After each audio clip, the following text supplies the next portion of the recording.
Čau lidi, tady jsem já, Eliáš, jsme tu zase a jdeme si otevírat Pokémonní balíčky.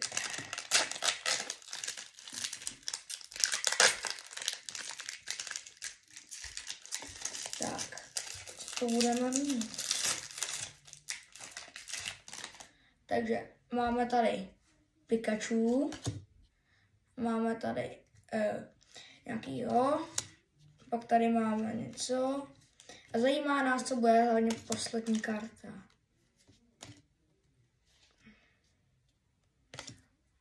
Máme tady EXO, takže naše hlavní karta je EXO.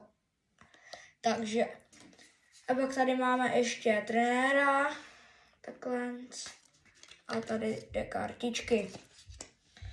Tak jo, dáme na stranu a jdeme otevírat ještě takhle halloweenskou edici.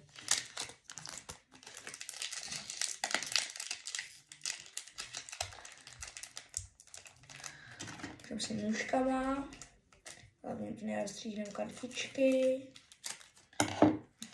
Tak, a co tu máme?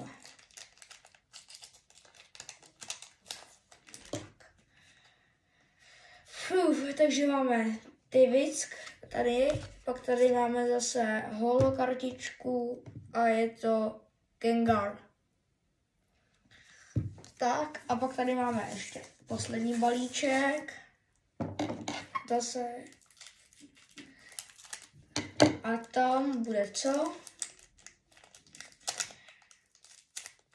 Tak.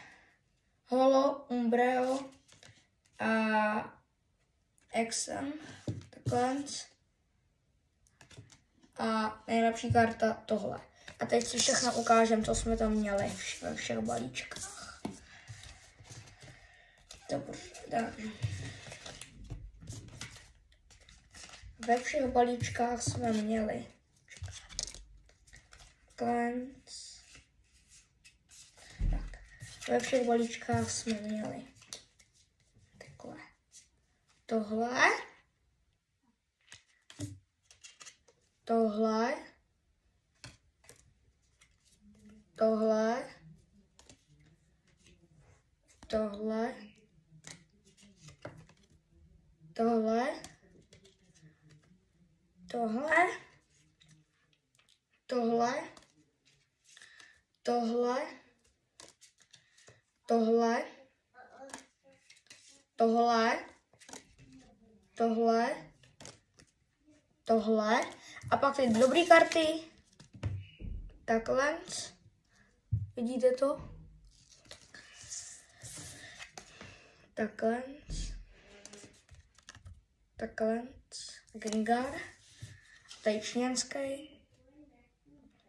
A kolik dáte odběrů, tolik příště koupím balíčků a rozbalíme. Dávejte lajky, odběry a čau.